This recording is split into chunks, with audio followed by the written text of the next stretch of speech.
On this episode of RCKicks, we're exploring the new RCKicks Studio 2, so stay tuned for a walk around. Oh, it's taken days. When I built the new studio was to allow me to do different camera angles. So we have a very tight close-up like this, we can have an angle like this, an angle like this, an angle like this, and even an angle like this.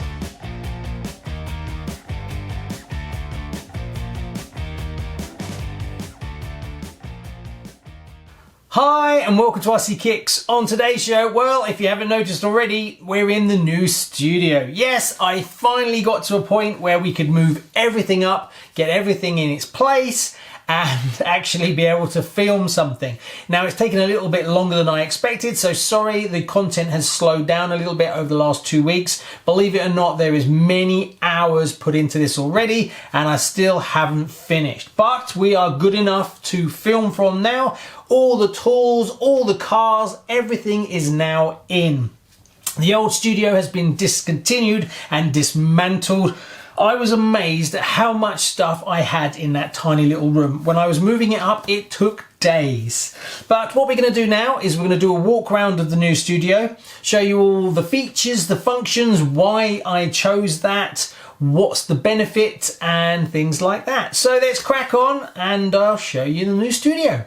So the basic layout of the studio is an L shape. Also, I have additional storage around the back of the set, but this is the main kind of direction you'll be seeing filming.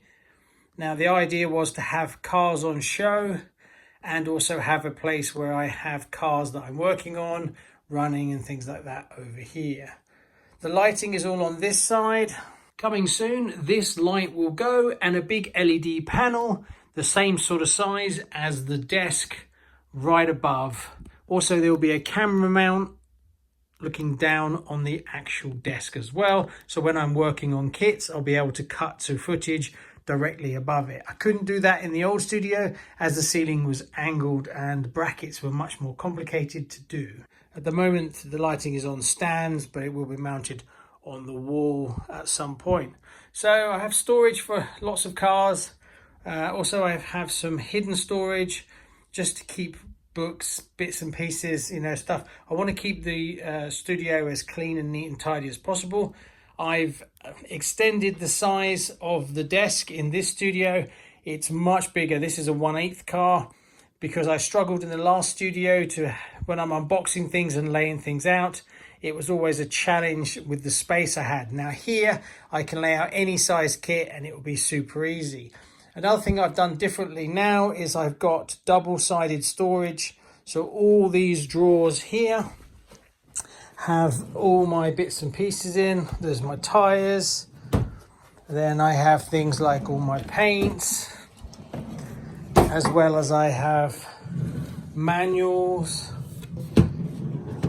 cleaning materials, all those kind of things, stickers and decals. So everything is much easier to get hold of. All the bodies that I have are in this one and this one. These are all my spare bodies. As you can see, I've got a lot to do. Then I have the same over here, additional storage. But at the moment, I actually have cars in here as well.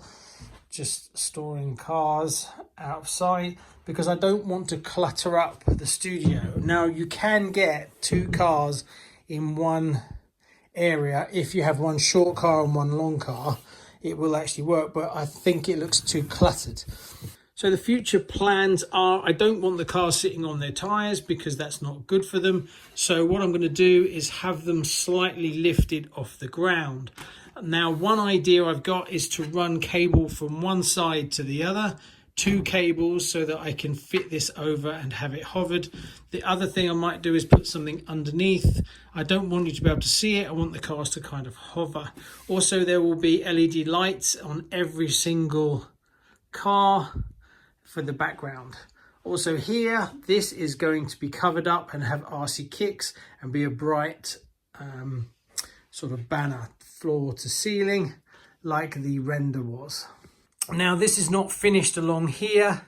I'm actually going to have a board that runs right away along, and it'll be the same color, and then I'll have lights underneath it, and then the boxes will continue to run across to basically hide the original sort of bedroom wallpaper that's not relevant. I've still got to edge this. The idea is that I don't want to damage these two cupboards.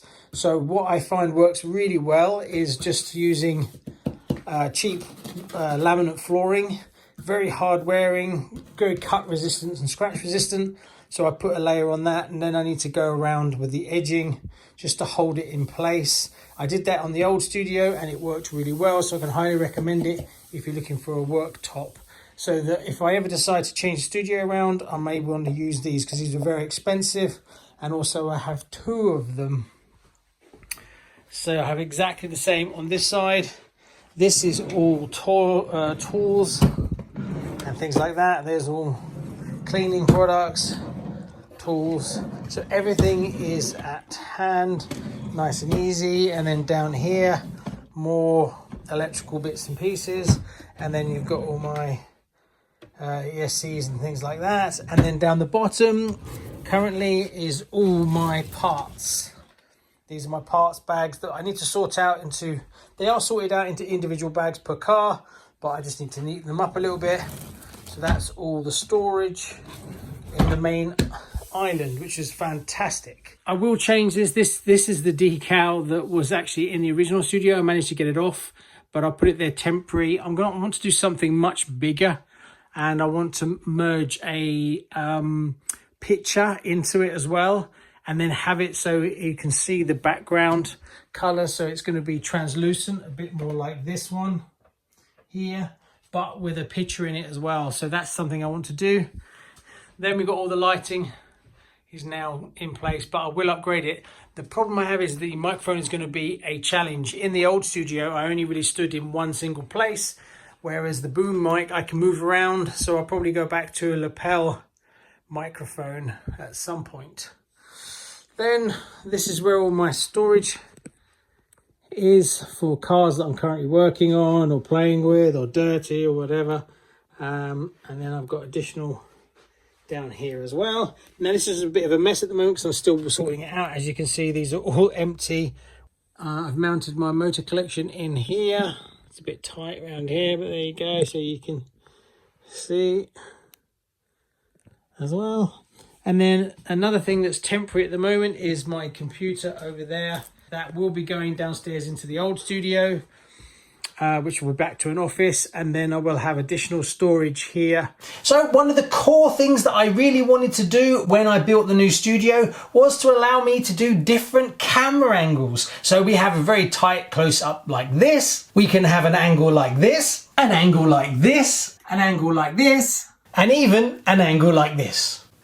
And that's one of the first things, is the flexibility of where I can shoot from at different angles and the amount of people that I can actually have on the set. Now I think I can get 3 to 4 people, whereas before 1 to 2 was pushing it. So there you go, I hope you enjoyed it. Comment below, what did you think? Is there anything you think I should add or change? Comment below, let me know. I'd just like to say a massive thank you to all the RCKicks Patreon subscribers, because if it wasn't for them, this would never have happened. Anyway, thanks very much, and on the next episode, we're unboxing this, so stay tuned for that. Don't forget to hit the bell and subscribe if you haven't already. See you soon, bye bye.